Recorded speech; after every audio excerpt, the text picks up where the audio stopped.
Welcome to the podcast. I'm very excited to be recording this podcast for the first time using my fancy schmancy podcasting stuff.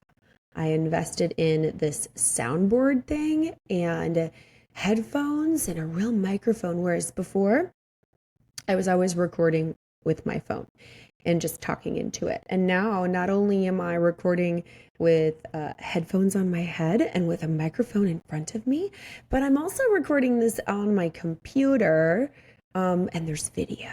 So very exciting. I never know if I'm actually going to do anything with the video because like I need to upload it on YouTube and then make a thumbnail, and there's so many obstacles that seem to be so insurmountable that I never do it. And so I've got quite a few episodes that I've recorded for the purposes of putting them on YouTube, and then I think I put two on there. But now that I have better options for audio and video, I might actually get it done. So if you are watching this, that means that I did it.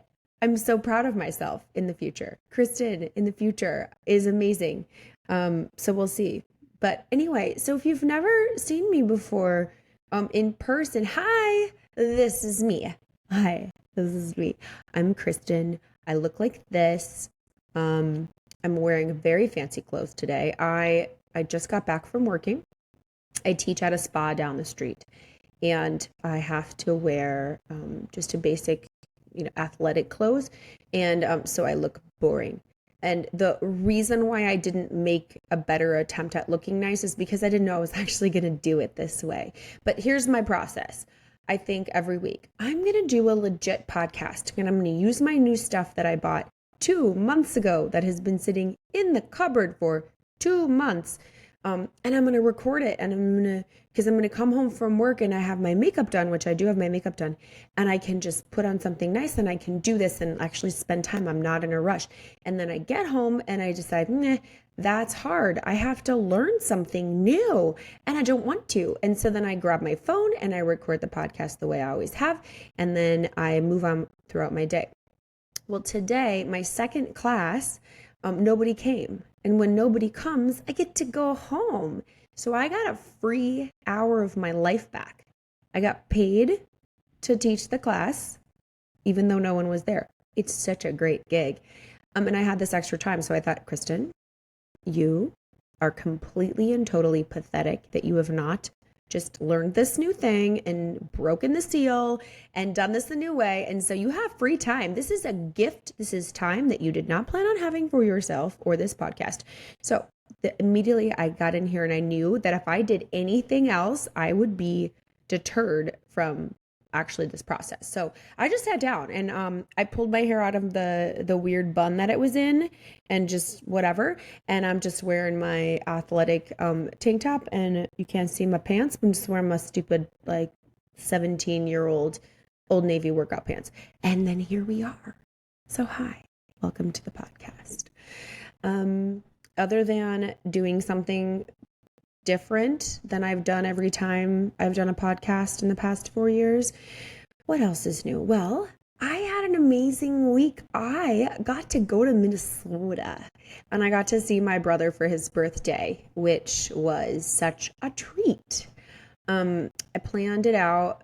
I found a really, really cheap flight, which was super awesome. It's really the only reason I was able to pull it off, because sometimes flights are stupid expensive, but I think my flight, I can't remember if it was 30 something or 40 something, but it was Spirit.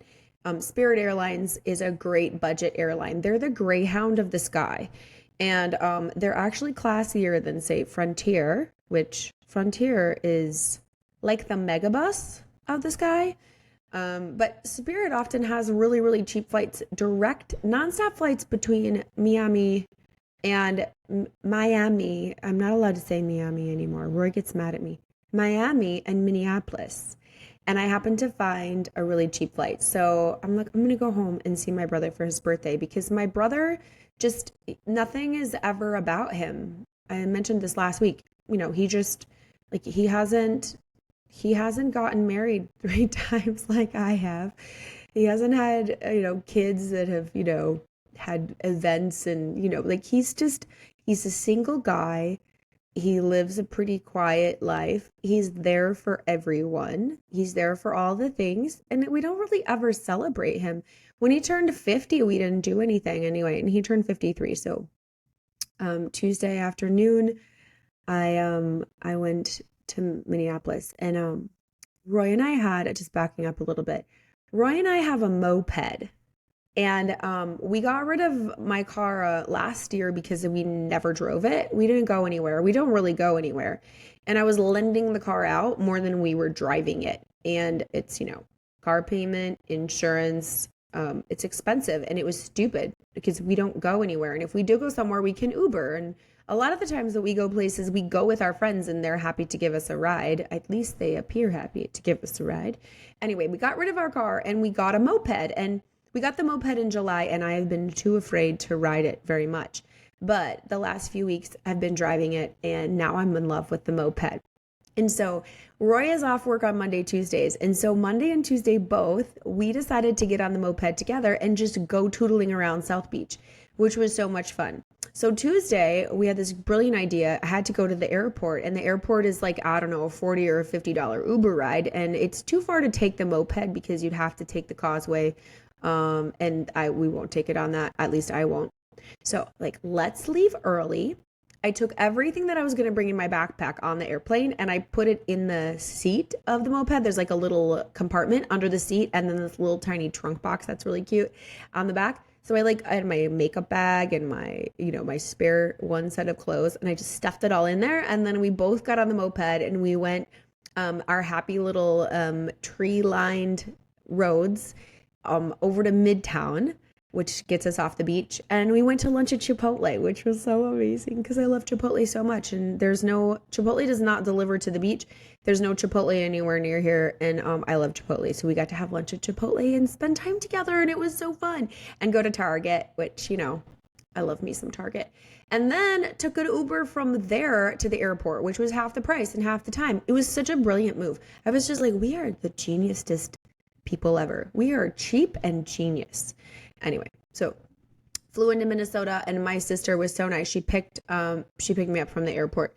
My sister doesn't live too far from the airport, but it doesn't matter. It's a pain in the butt to pick people up from the airport, but it is so nice to be picked up from the airport.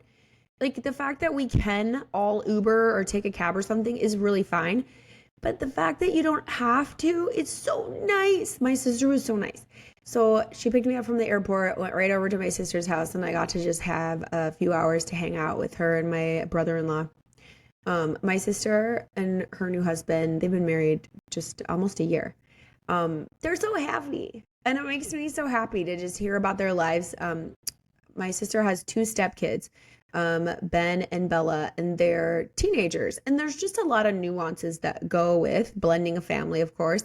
And so to hear about all of how those things are all settling in I love seeing my sister and stepmom role. It makes me really proud of her. And it's a lot to learn. I was a stepmom for a little while and there's just a lot to learn. There's a lot to navigate. There's no manual on this. And then when you have, lots of parents involved in roles and all of that, it can be very dynamic. And, and then Matt as well. He's divorced. He's got these two kids. He's got this new wife. My sister's amazing.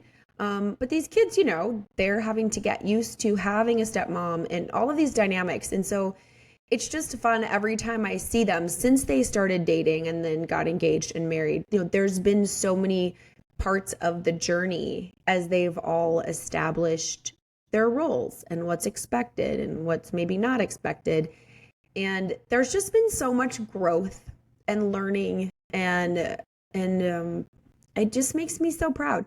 These are the things that make life. We can't predict other people. We can't predict how we're going to feel in any given situation. And a lot of times we grapple with feelings that are so unexpected and uncomfortable, and we have to persist in them. We have to observe ourselves. We have to zoom out and say, what just pinged me? Why did I get prickly? Or why did that bother me? Why did that get under my skin? Or is this something that I need to stand up about, or is this something I can let slide? And it's a lot of work. And when people are willing to really go in over and over again, say, I did this well, I'm going to do this again, or I did that poorly, I've got to address that, and be willing to have those conversations. And especially with kids, to be able to say, hey, I screwed that up. Hey, I'm going to do this better. Hey, I don't know what I'm doing here, but we're going to try this. It's phenomenal, and I'm really proud of them. And so it was just fun to hear all of those things and just see how they're all settling in and growing and learning and becoming even more amazing people. So I'm so proud of them. And I'm just really proud of my sister. I've spent a lot of time on this podcast talking about the periods of time when she and I were not super close and weren't giving each other a lot of grace or benefit of the doubt. And now we are. And I think because of that, I just see my sister so much differently. I've been humbled so much by my own behaviors and my own attitudes in the past. And then I've just observed really difficult situations that she's walked through. And one situation is, my niece, Samantha, she's all grown up now, and she moved away. She got married, she eloped, and it was such a big scandal. She eloped and moved away, and it was really difficult on my sister, and like all of these nuances that were going on in their relationship. And my sister has to get used to the fact her daughter lives in North Carolina, across the country, and she's married. And, it's hard when your kids get married and all of a sudden they're making decisions, and, it's a big shift in the roles. But my sister was missing my niece a lot. So she just hopped on a flight and surprised Sam. Just flew there, walked into my niece's coffee shop and was like, hi, I'd like to order a drink. And then just showered them with love and hung out with them. And my sister was just saying it was so amazing for her to sit down in my niece's coffee shop and meet the regulars and hear how much they love Sam and Ross, and how much they love the coffee shop, and how much they respect and admire the work that they do. And, for my sister to just sit down and observe her daughter's world, and without judgment, without coming in and feeling like she needs to do anything or say anything or make anything the way she would do it, which is what I think my sister and me and my mom, we all can be a little bbit like that. To just sit back and just observe and respect and add value. My sister does so many sweet little things that she sees, like, hey, I think she got them some signage in the past and things like that. But, my sister to sit at her kitchen table and say, I was so proud of Sam, and it was so wonderful to meet these people in this little town in Dillsboro, North Carolina, who come in and love my daughter and my son-in-law and appreciate them for what they bring to the community. It made my sister so proud, and it made me just proud. I watched that whole relationship of my niece as a teenager. Like, teenagers are tough and mother-daughter relationships are tough. I've watched that trajectory of that relationship kind of come full circle, and that respect as adults. And I just loved it. It made me so happy. This is so much fun. When life offers challenges and people are willing to stand up and face them and grapple with them and be good humans and just work at being their best selves, it turns into something really beautiful. And I get to see it. So anyway, really proud of that. So then the whole point of being there was for my brother's birthday. And so he, at first he was kind of like, this isn't practical. Why are you doing this? You should save your money and your time in case someone gets sick and you need to fly here in a hurry. And I'm like, no, don't tell me what to do. You're not my mom. I'm like, no, I don't care if it's not practical. You're my brother. You're my only brother. You're my big brother. I freaking love my brother. My brother has saved me from everything. Like, every bad situation in my life, he was supportive and kind. He didn't throw my stupidity in my face, at least not all the time.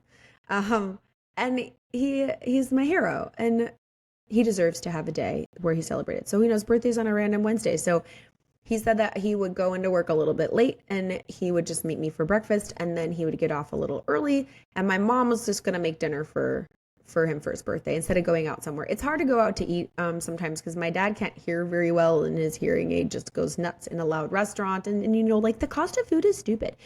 So we were going to meet when Louisiana Cafe in St. Paul opened at 7. And so I pull up and he's in his truck and it's cold outside. It's like 30 degrees. And the restaurant's not open yet. So of course I just like pull up and get out the car and jump around like an idiot, like, oh my gosh, happy birthday, happy birthday. I like jumped around the car and he looked at me like he wanted to just smack me, but he didn't. He hugged me, I hugged him.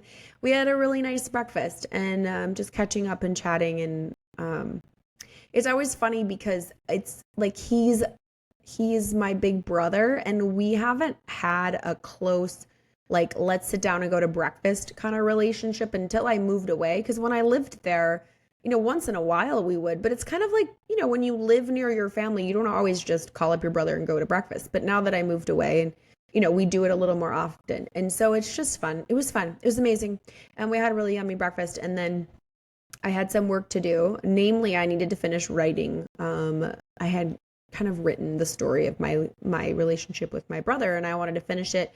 And so I immediately got in the car. And you know what's funny about going home to me is our brains are process making machines. And when I am home, because I lived there for 42 years, I get in a car and I'm not thinking about like, oh, wow, look at this. Look where I am. It's like my brain goes onto autopilot. I know exactly where I'm going to go. And I didn't even think about it. I just got on Interstate 94 and went to Woodbury, which is the town that I lived in the longest when I was in Minnesota. And I hadn't lived there when I moved to Miami. I hadn't lived there in a little while, but it's like I got on the freeway and went to Woodbury. And it was like dumb because there's no reason to go there. Like there's nothing there that I was going to do. I was just there to see my family. But I just went there and I thought I'll just go to a coffee shop and sit down and do some work. So I'm going down Valley Creek Road. I thought, oh, you know what? Duck Donuts is here. And I love Duck Donuts. And, I don't really eat sugar anymore. It's very rare that I eat sugar. I've had sugar a little bit more often this year than I've been kind of surprised at just how often I have. I don't feel compelled to eat sugar anymore. I don't feel addicted to sugar. I don't think about it. And I really do feel like I'm free from sugar addiction. But sugar is very seductive and our lizard brains are very seductive. And so I'm like, I should go to Duck Donuts and I'll get a dozen donuts and I'll have a donut, which I can have. Like, there's no reason I can't have a donut. And then I'll bring the rest to my parents.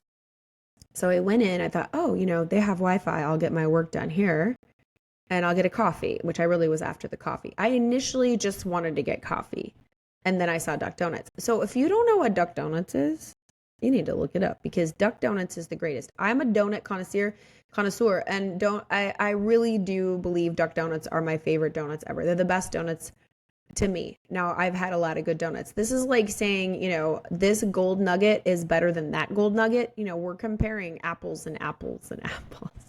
We're comparing donuts and donuts and donuts. But Duck Donuts, they make them to order. And if you think about like mini donuts at a carnival, that's the kind of donut it is, but it's a full size version of that. And so they turn on the machine when someone walks in and they start cranking out all of these donuts and they just go through and they put them in a tray and then you tell them how you want to have every single donut. So it's like the Chipotle of donuts. So you can say, I'll have a cinnamon and sugar one. I'll have one with vanilla frosting and blueberry drizzle. My favorite. I'll have one with peanut butter glaze and marshmallow drizzle. Maybe I'll have a strawberry glazed one with sprinkles.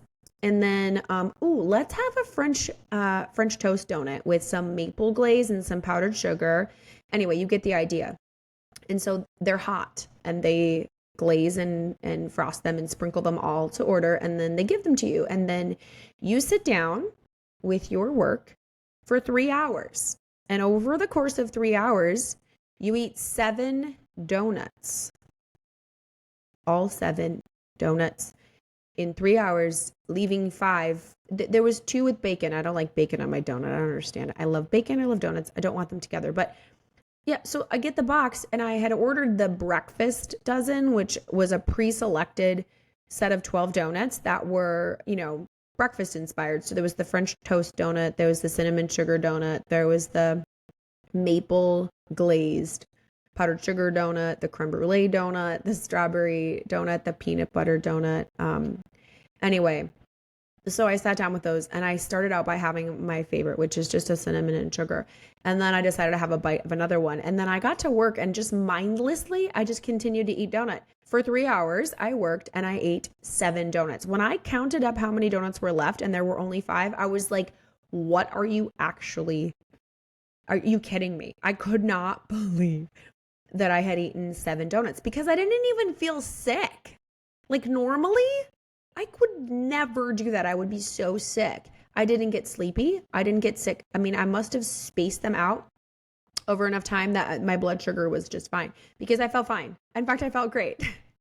I did not drink the coffee though. If I had been drinking coffee with the donuts, I probably would have gotten sick. But anyway, it was the greatest. It was like one of the greatest days of my life, actually. I ate 7 donuts. And then I was like, that's like, I don't know how many thousands of calories. I don't know. It doesn't matter. I also didn't work out that day. So it was just like, well, here we go. But what was interesting was just how it happened. I completely was checked out. I didn't think about it. And when I did think about it, it was like, oh, well, whatever. I'm just going to finish this one and it's not a big deal. And I'm not going to eat till later. And I just didn't care and it wasn't a big deal. And the nice thing is I didn't end up ever feeling any shame about it, which I was really grateful for because like in the past, that would have sent me down a shame tunnel to where I would have said, all right, well, that's terrible. I should probably eat every single thing that I can find to just make this a full binge. And then tomorrow just do major penance and I'll be fine. I'm never going to eat a donut again. That's what my mentality would have been not that long ago. I mean, I wasn't stoked about it. I definitely regretted it. I didn't need to eat that much crap. It's poison. It's not like I'm happy about it, but I was grateful that there has been growth in the fact that I wasn't hating myself because, it's all fine and dandy to lose all of this weight and get a healthier relationship with food. But if you still grapple with feelings of self-loathing and shame because of what you're putting in your body, you haven't fully healed from the relationship of self-deprecation as a result of your actions. We should never be hating ourselves no matter what we're doing, especially when it comes to food. And so, my goal is to continually heal more thoroughly from that pattern. So I was really pleased. I was glad that I didn't immediately go to self-loathing. But what I did do, this is a pattern I can't ever shake, and I don't know that I need to, is I always have to confess. No one would have known. No one saw me. I didn't post it on social media. No one would have known, but it's like there's something in me that is compelling about confessing. And I happened to get a text from a group of girls here at the beach, some of our boot campers, that we have a group chat that's basically irreverent, funny memes and things that we can't post to everybody. Anyway, one of them had sent something in that moment and I just replied with, I may have just eaten 7 donuts. Okay, bye. I just had to confess it. And luckily Lisa, she was like, it's okay. And then Melinda, my dear Melinda, who listens to this podcast religiously, you know who you are, Melinda. Melinda was doing God's work that day and she said, hey, I've heard of Duck Donuts. I have a cousin who works for them. And I happen to know that there is 7 Duck Donuts in North Carolina is actually only worth 2. So basically you only had 2 donuts, you're fine. And I was like, and she's like, plus it's cold there. So you're shivering. So therefore you metabolize those calories much faster. It's like, yes, thank you. So Melinda, my hero, my dear, dear friend, a true friend who really, really categorized my actions into the correct category of you're just fine, sweetie pie. Anyway, so after my donuts, I took the rest of them to my parents' house and I got to spend the rest of the day with my parents. My mom made an amazing roast beef dinner. I ate whatever I wanted to. It was delicious. There might have been some tutti fruity caramel corn that happened as well. There was a lot of sugar. That was something that did happen. Once sugar's in my body, it's like, and we're off to the races. I didn't like have this full on binge, but it's kind of like, well, I've got sugar in my bloodstream. I crave sugar. So did you know that? If you have sugar in your body, it's just going to happen that you're going to crave sugar more. You will crave more sugar if there's sugar in your bloodstream. Plus you have a little bugs, little bacterias in your belly that feed off the sugar. And they start to say, hey, we want more. And so they influence your brain's desire for sugar. So there you go. Anyway, it was wonderful. It was wonderful to hang out with my parents and just kind of catch up with them, look at old photo albums. And then my brother came up and we had dinner and visited and caught up. And then went back to then my mother drove me halfway to my sister's. My sister met halfway and then drove me back to her house. And then in the morning for my flight took me to the airport. So I got like picked up, driven around, treated like royalty by my family. They're so nice. And the people will say, "Well, that's your family. That's what they're supposed to do." No, they're not. They're not obligated to do that. I just show up in the middle of a work week, interrupt their lives. They dropped everything to pick me up and drive me around. It was so nice. These are the things, you guys. Our families don't have to do crap for us. They don't. Like, just because you're related doesn't mean they have to. When your family invests time and energy and love in you, be grateful. Because there are a lot of families who are jerk faces to each other, that don't talk to each other, that like completely and totally get offended at everything that they say, nickel and dime each other over everything. It's common. I'm a life coach. I hear it all. And my family is phenomenal, and I'm so grateful. They treat me like royalty. And I am the favorite, and it's not fair, and I don't really know why, but my mom does need to stop treating me nicer than the other two. She does. I'm the favorite. It's actually because I moved away. I think that's why. I can do no wrong or something, which is stupid because my sister and my brother live there and they do everything for my parents all the time. And then I don't even do anything. I'm all the way over here living my best life, not having to shovel snow and not having to like deal with anything. And then I show up and it's like, oh, Kristen's here. They really should be like, hey, what have you done for us lately? It's really how it should be. But luckily, they don't give me what I deserve. They give me love. So anyway, it was wonderful. And then I came home, and then it was really tough because I had to catch up on all my work, but that's all right. It's always wonderful to go to Minnesota, and it's super fun. Back to my autopilot. I drove like to Woodbury without thinking about it, and then it was funny because I was just in the parking lot. I did end up going to a Starbucks, and I was just looking around, and it's so funny because I wasn't like, oh look, there's Target. Oh look, there's whatever. My brain just accepted it all as normal. It wasn't novel. There was nothing novel about what I saw. It was so strange to just feel like, yeah, I've been here. It's almost like I forgot everything about my life in Miami, and I was just home, and I could have just gone to a house and sat down and done my normal day, and it would have been normal. It was so weird to feel that just home, like no big deal. It was very strange, but I like it. I like Minnesota a lot. I left the airport in Minneapolis is an award-winning airport. It's beautiful. It's an amazing airport. It's gorgeous. They have really nice restaurants. They have really nice shopping. It's a really beautiful setup. And there's lots of stores in the airport that are Minnesota stuff, like Minnesota, I don't know what they're called. I posted about it, but it's got like all of the eclectic Minnesota like memorabilia. And Minnesota is known for being very fond of itself. Like, especially during the Olympics is when it's kind of funny. You'll be watching the Olympics and then the news will be on at the end of the night and they'll be like, Minnesota's own, like we claimed Lindsey Vonn because she took like a lesson at one of our ski hills. And so it's like Minnesota own Lindsey Vonn. And it's like, no, she is not a Minnesotan. She was there for a minute. She took a lesson, but that's what they do. They claim everyone. If you've been to Minnesota and you've done something big, they'll be like, oh, a Minnesota native. It's like, no, they just literally had a layover at MSP for 2 hours. They are not a Minnesotan, but they will claim it. Anyway, but then also very, very proud of our like folklore. So Paul Bunyan and Babe the Blue Ox are these fictional characters that originated, I think they originated in Minnesota. But there's a big old statue of Paul Bunyan up in Brainerd, Minnesota, and Bemidji, and it's this big folklore thing. And so they have all of this Paul Bunyan and Babe the Blue Ox stuff, like cartoon stuff. And there's a couple really cool local artists who have created really cool Minnesota themed artwork. Matt Broward is one of them.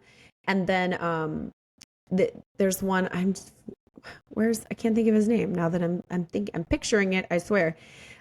He does this really, really cool art where he features Paul Bunyan and Babe the Blue Ox, and then other Minnesota icons like the Pillsbury Doughboy. So Pillsbury is a Minnesota company, and so the little Pillsbury Doughboy is like a Minnesota character. And then the State Fair mascot Fairborn, and then the Shell's Brewing Bear. There's like a teddy bear that's the mascot for this Minnesota beer company. And so there's this really cool painting that this guy, what the heck is his name? It's going to drive me nuts because I can't remember it. I should Google it. Anyway, he has like an Abbey Road, like the Beatles Abbey Road, where the guys are walking across the crosswalk. But it's all of those characters. So it's called Minnesota Abbey Road, I think. It's super cool. And I used to have my whole kitchen, the Shills Brewing Bear. Okay, what's his name?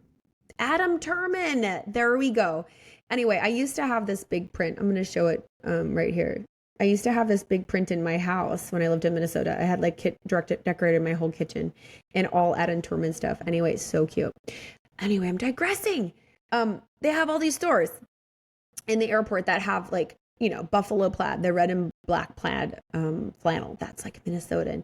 In fact, that's a big deal. Like if you wear a puffer vest with like a flannel, you're a Minnesotan, and all that stuff. And so I go in these stores before I hit my flight and I get sad that I'm leaving and I sob. I ugly cry and I want to buy everything. I want to be like, I want a t-shirt and I want a beer stein and I want some socks and I want that apron. And I really want a bumper sticker even though I don't have a car. And like, that's my instinct, but I don't do it. I did buy a couple things, but it's like all I can do to leave the airport. I get so devastatedly sad. And I don't know if that's ever going to change, but I'm going to go back. It's not like I'm never going back. I'm going back and not that long.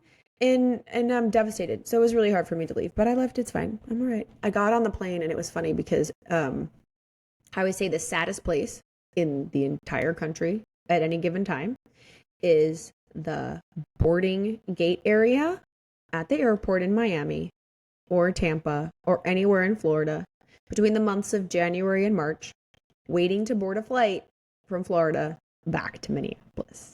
I have sat in those gates when I lived in Minnesota after ending an amazing beach vacation, waiting to get on that flight in my tank top and in my warm weather clothes, knowing that I'm going to get in that little airplane. And when I get out of it, it's going to be colder than hell. It's so sad. Waiting for a flight to leave Florida to go to Minnesota in the winter is the worst. But on my flight coming home, I was on the airplane, again, Spirit, next to these two girls who were leaving Minneapolis to go to Miami. And they were jacked up. They were so excited. And it was like, yeah, you should be excited because you were leaving a terrible place. I mean, I love Minnesota, but the weather sucks. You were leaving a terrible place and you're about to go have an amazing time in the greatest place ever. I love Miami so much. And so they were already drunk. It was 9:30 in the morning. They were already drunk and they drank the whole flight. And I decided to meditate on the flight because I had nothing to do and it's Spirit. You can't plug your phone in. Wi-Fi is $18, which is stupid. And if you do pay for Wi-Fi, they don't have any, you can't watch TV shows and movies that they have. You could just use your internet. So I'm like, screw that. So I decided to meditate because I never have enough time to meditate. So I put on my earphones, I put on my eye shades, just blacked my eyes out, cranked up the volume on my guided Joe Dispenza abundance meditation, and I just settled into to meditate. It's great. Tucked my elbows in, tucked my knees in, so nothing was touching me, so that I could be, I could just leave and be no body and no thing in no place and go chase the light, which is amazing. If you don't know how great a guided meditation is by Joe Dispenza, you are missing out because I left the planet and spent time with God. It was amazing. So I get done with this and I'm like, I'm just blissed out. I got this big grin because I've connected with my heart. I spent time being grateful for all of the abundance in my life and how blessed I am and all of the abundance that's going to come between now and the time that I die. I'm just pre-grateful. I'm just basking in gratitude. And this chick next to me, she looks at me. She does not talk to me. She looks at me and she looks at her friend and she goes, I just love how this girl over here is in her own world. She's just chilling out and she's looking at me and talking about me to me, but not talking to me. She's that drunk. And she's like, she's just chilling, man. She doesn't care what we think. I'm like, hi. I didn't say that. But anyway, it was super weird. And then they continued to talk about me, talked about my book bag. They talked about my book. And I just let them. I should have said hi, but I didn't. It was hysterical. Anyway. All right. So there's my last week in a nutshell. That was a big nutshell. Anyway. So I'm glad I got to go. I don't get to go back for a while, which makes me very sad. But next week, I get to go to Knoxville with my bestie Amanda. We're gonna go on an adventure. I have no idea what all we're doing. She's planning the itinerary, but we're gonna go have an adventure. We're gonna hike. We're gonna go to Dollywood. We're gonna hopefully just go hang out with Dolly Parton. I'm assuming that she's at Dollywood and we can just sit down and chat. I might bring my pillow with. I have a pillow with her face on it. I might bring that, and just so she can see that I'm clearly her best fan, because I made a pillow with her face on it, and that is like what her best fans do. And then we're gonna go see my niece at her little coffee shop, and it's gonna be really amazing. So I'm excited about that. So it's all work until it's time to go. There's no downtime. There's no time for fun. We're not having any fun until I leave, and then I'm gonna have all the fun and then come back. So it's gonna be crazy, crazy week. But hey, it's worth it.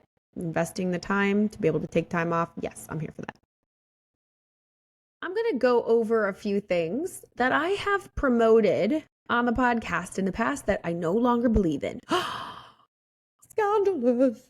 It's so weird because I have been doing this podcast for, I don't know, I think it's been 4 or 5 years now. I don't remember when my first episode was. I think it was 2019 or maybe 2020. I think it was 2019. And my life has changed so much. Holy buckets. Since I started this podcast, it's crazy what has happened in my life. Let's just go over it, shall we? Let's see. I was living in St. Louis Park, Minnesota. I had just gotten divorced. Did I start my podcast when I was? Yeah, I had just gotten divorced from Greg, my second husband. And I had decided that I was going to do a podcast to talk about how I had gotten unstuck. And so I wanted to tell my story about having been obese and having been raised in a religious cult and having been married to my first husband, who was super abusive, and I was stuck in all this brainwashing. And so I started it in 2019. I was living across the street from F45, which is my favorite, which if I could go to F45 now, I would still do it. I just don't have one near me, and I teach classes in the morning now instead of take them. It's kind of I don't have many sad facts about my life, but that's a sad fact about my life, is I don't have the opportunity to participate in group fitness as a participant anymore.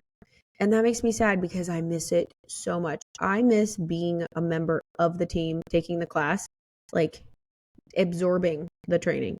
I miss it so much. Anyway, whatever. So I was an F45 junkie. I did 75 hard. I met Randy. How many of you remember Randy? I moved in with Randy in Ramsey, Minnesota. Ramtucky. Moved to Ramsey. I had a relationship with Randy for, I don't remember, 2 years. I don't know.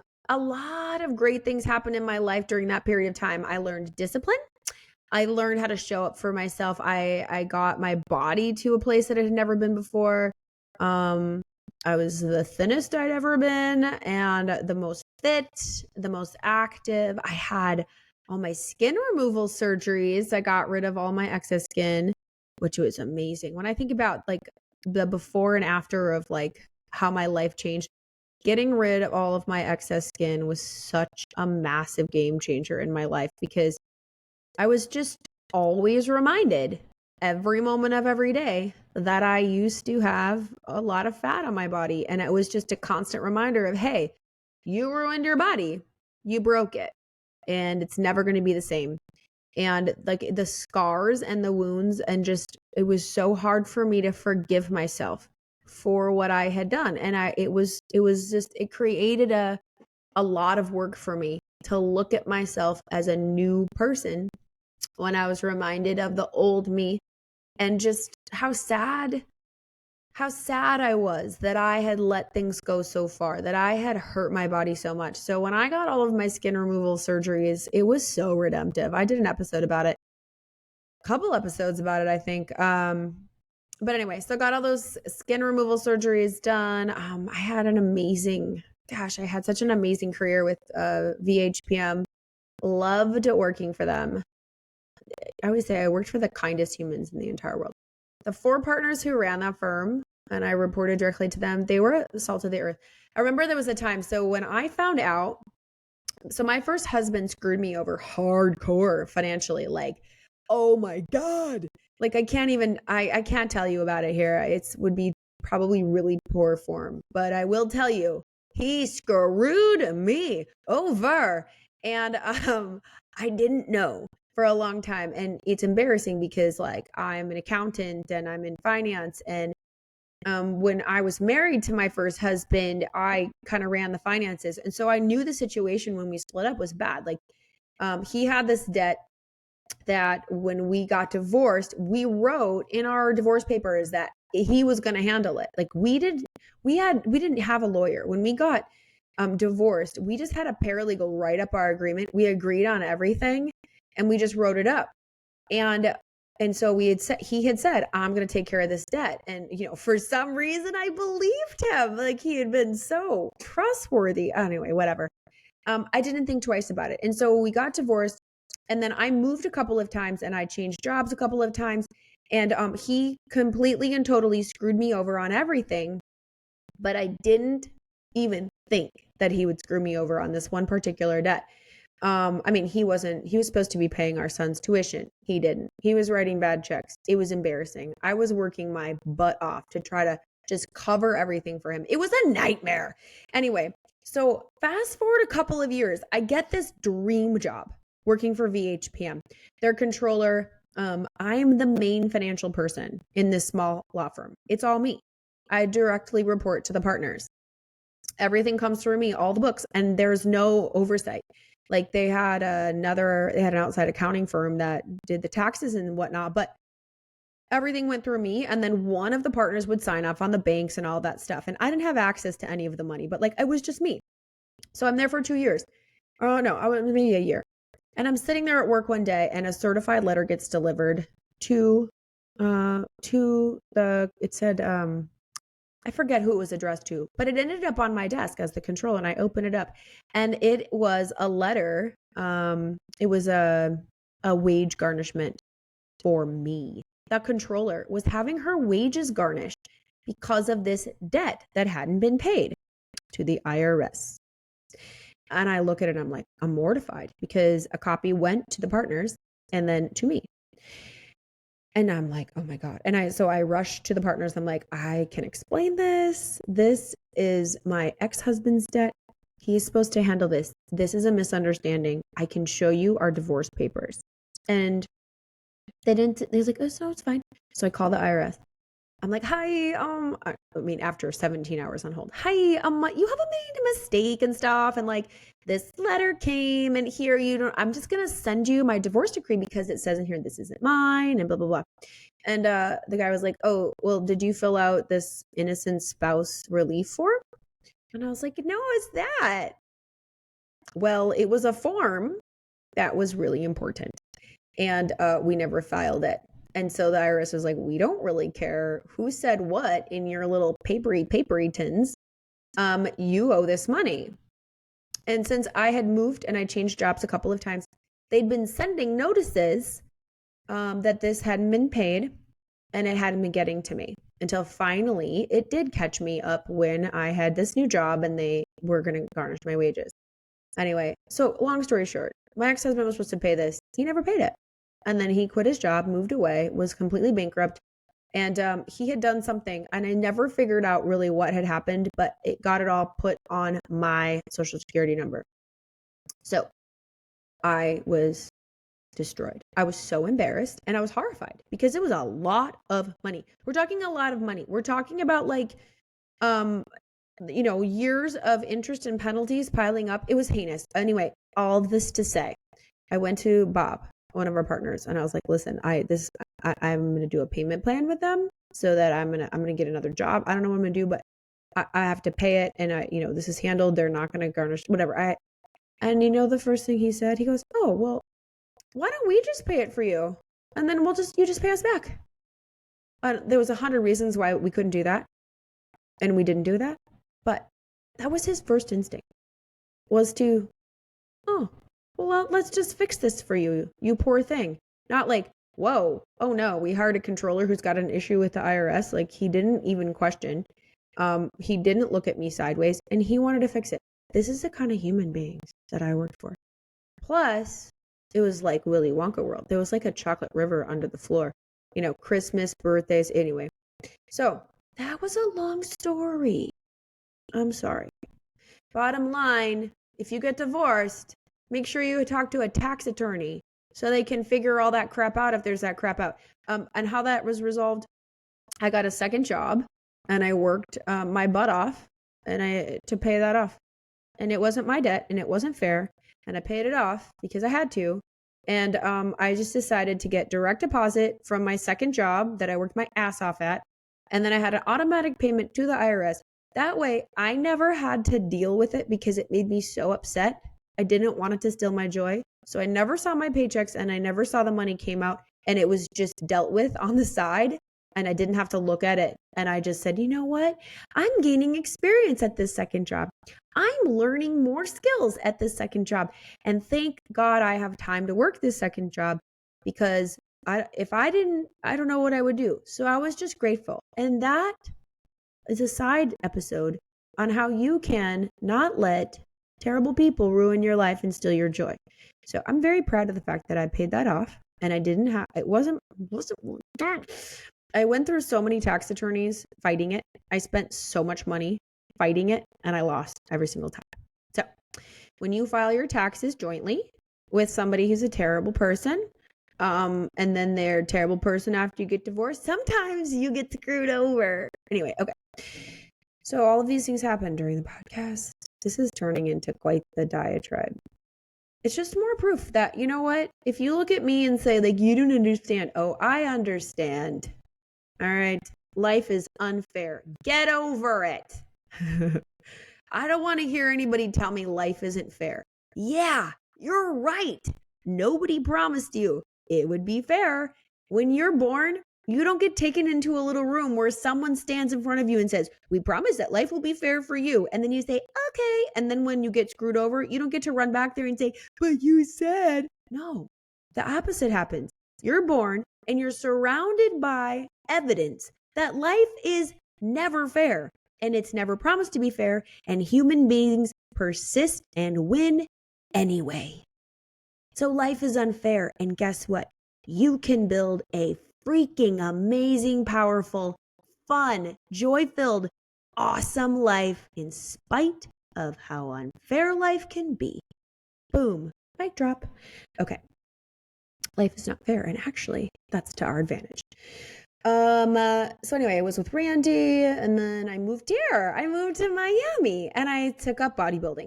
And we're getting to the point of the podcast now.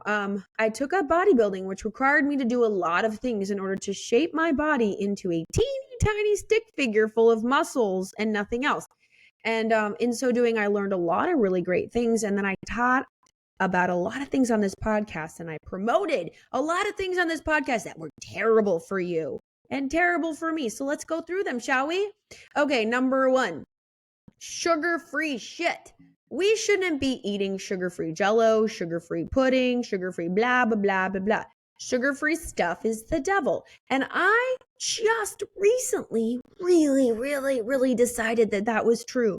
Decided it was true all along. I finally bought into it. I finally drank the poisonous pill of truth to say, okay, we can't be drinking and eating chemicals.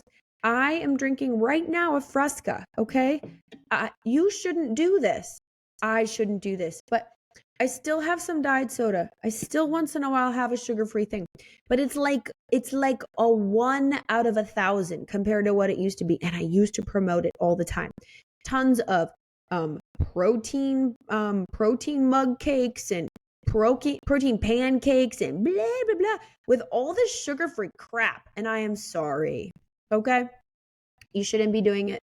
The only artificial sweetener that really I think is okay, well, there's a couple. Monk fruit, allulose, and organic stevia. Those 3, if you're going to have those in your life, they're not going to kill you or anything, at least that we know of.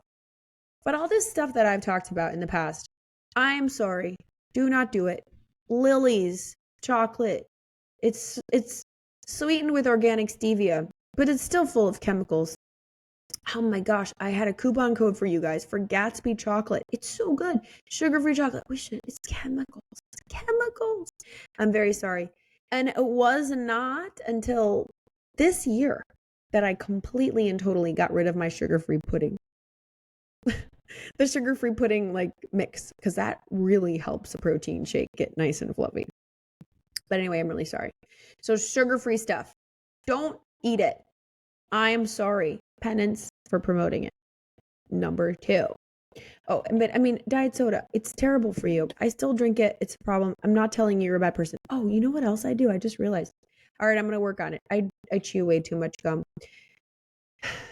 Gum has got aspartame in it. It's bad. But you know, they have these brands of gum that don't have aspartame and they're disgusting and they last for like 6 chews and then you're like, ugh. So anyway, if you have a good lead on a gum that is not full of chemicals, tell me because I will switch. But because I just said that, you have my word. I'm going to reduce my gum chewing. Sometimes I don't chew at all. And then other times I just get into the habit, but no. Anyway, so sugar-free stuff, I'm very sorry. I'm just talking about the things I told you guys to do and so they were fine from a nutritionist perspective. I should be slapped around. Okay, that's number 1. Number 2, supplementation, like, you know, pre-workout. Total War was my favorite.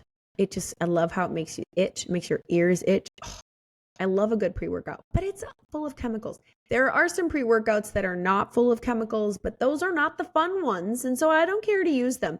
So I'm really sorry about that. Pre-workouts, you got to find one that's just basically like beta alanine and like, I don't know, the natural versions of, dilators to your cells and things, but it's really actually not that great for you. That, and then I was a big fan of First Form for a really long time because I loved to make protein powder everything. Protein pancakes, protein mug cakes, protein shakes, which I still do, but different brands. Like all the things. And number 1, First Form, I do not stand behind that company anymore, which doesn't matter. They're fine without me. It's not like they were like making a lot of money off of me, but I used to be a sales rep for them and I promoted them. And I mean, they're one of the cleaner brands out there. But still, they're promoting chemicals. They have an energy drink that they're promoting all the time. I get advertisements for them. I'm like, what are you doing? You are a health and wellness company, and you are promoting using these energy drinks. We should not be drinking energy drinks to get through our day. I used to have 2 or 3 a day to get through the day because my poor little body was so exhausted and fatigued. And you know what? I looked so good. I was so ripped and I had the shreddy shreds and I loved it. And I was willing to put poison in my body to keep my body looking that way. And I'm horrified. And, you know, there are people who can look that great and not use chemicals. I don't know how to do that for myself, nor am I willing to. But there is no reason to put chemicals in our body in exchange for any outcome. And I did it. I ate horrible chemicals. I put my body through hell in order to get on a stage to wear a sparkly bikini and do a bodybuilding show. Do I regret it? No. I'm glad I had the experience. I'm not going to beat myself up for it. But I certainly regret taking all of that information and putting it out there and saying that everybody else should be doing it. So if you ever bought any of that stuff because of me, I'm sorry. So supplementation. We do not need to be pumping our bodies with energy drinks, pre-workout. We don't need to be putting not pump. Is that what pump? I can't think of the word. The stuff that you put in your water when you work out to get a pump. Yeah, pump enhancers. Anyway, we don't need to be doing that. For what? Are we going to go be doing a photo shoot for the entire world to judge our bodies? If we need to do that, then okay, fine. Go pump yourself up with something. But you're just a human walking around. Nobody is going to be like, ooh, she has a 1/6 of a millimeter more pump in her bicep than she would have. Amazing. I think I'll give her $1. No. No one's ever given me a penny for having a muscle or for having a 6-pack for that matter.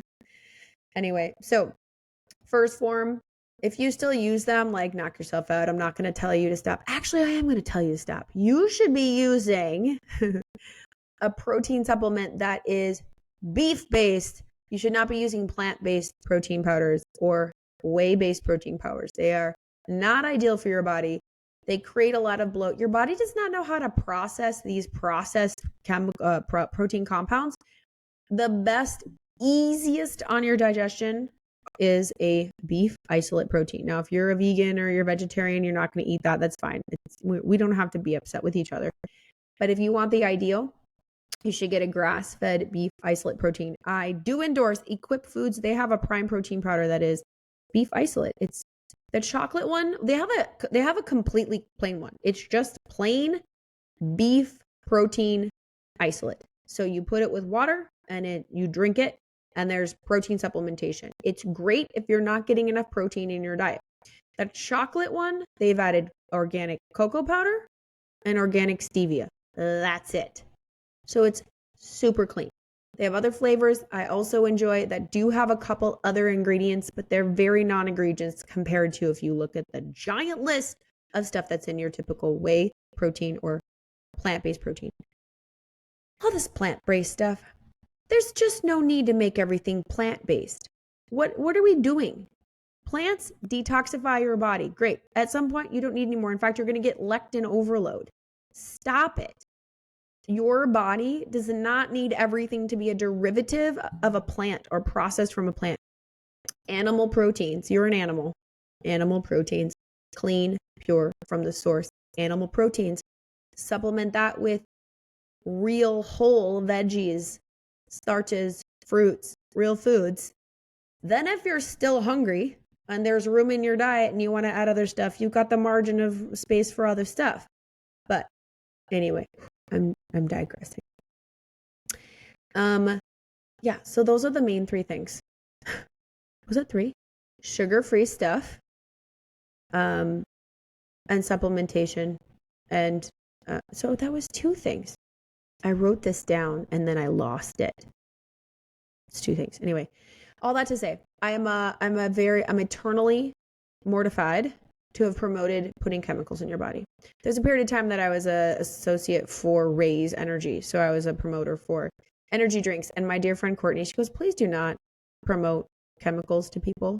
Please do not promote products that hurt people's bodies. And I was like, oh, I mean, I needed to hear that.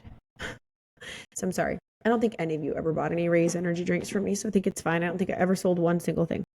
But right now, there are two products that I promote, not because I need you to go buy them, which would be fine, but because I use them. One is Cure Hydration, which I've talked about a lot.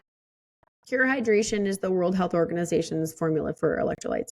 And then they do have artificials or natural, I don't know, they have their flavorings, which is not ideal. But there's no sugar. Again, organic stevia sweetens them. Electrolytes has been a game changer for me. I have so much more sustainable energy when I start my day with electrolytes instead of coffee. I still have coffee, but I first have electrolytes without fail, and then I have them throughout the day. So I do promote those. So if you like electrolytes, if you want to try them, my code is Kristen Smith 20 at curehydration.com.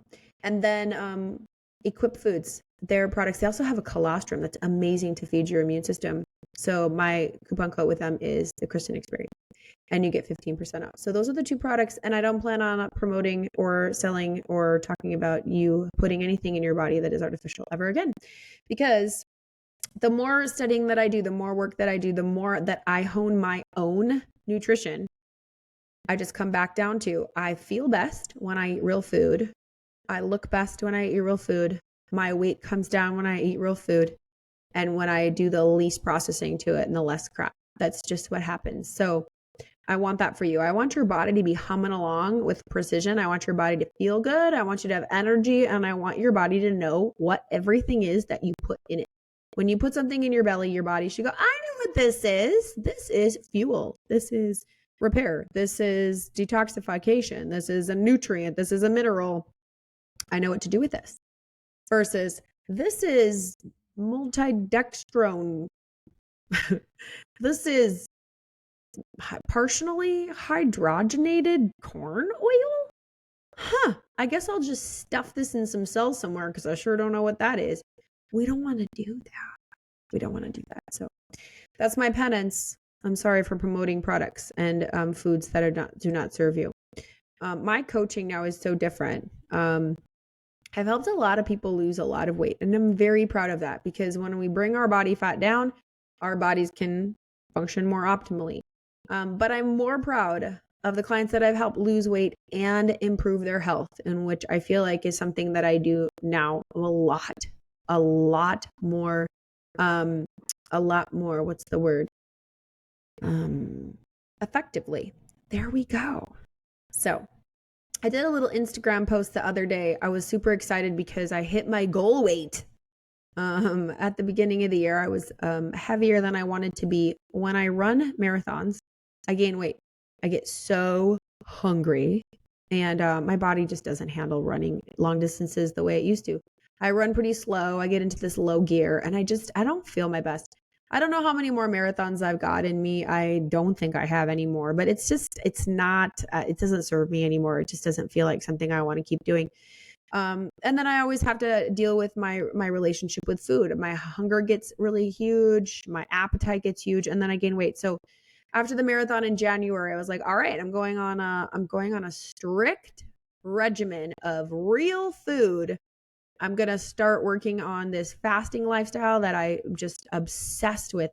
Dr. Mindy Pelt's book, Fast Like a Girl. If you have not read this, I just wish that you would pick it up and read it to understand, ladies, how you can inform your body's healing, your body's metabolic restructuring and reformatting just by how often you let your body rest by fasting.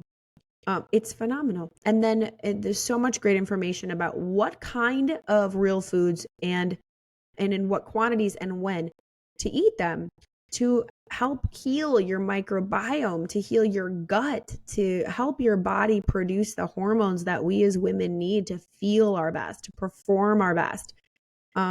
It's the final key to everything that I have wanted to understand about how to help any single person that needs to lose weight. And it's hard because some of this is tough. Like I have some clients that'll come in and say like, I need to lose weight. And I say, this is what's going on with your body based on what you're telling me. You have a hormonal imbalance. I have people with PCOS. I have all these other issues.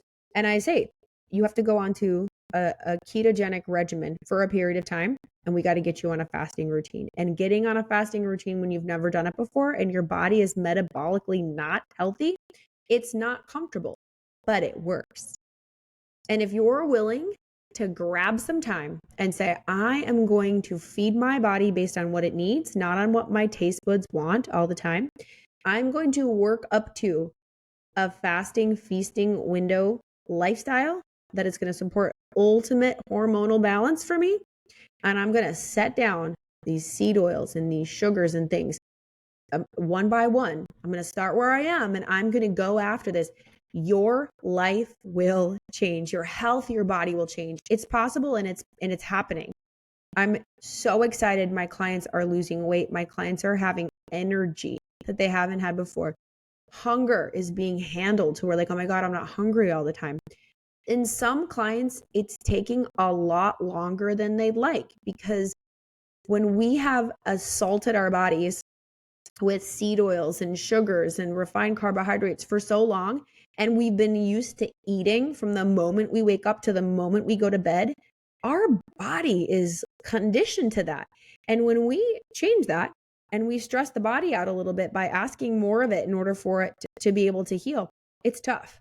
And a lot of times we don't see weight loss immediately, but we start to see other factors like less sugar cravings, which is such a relief.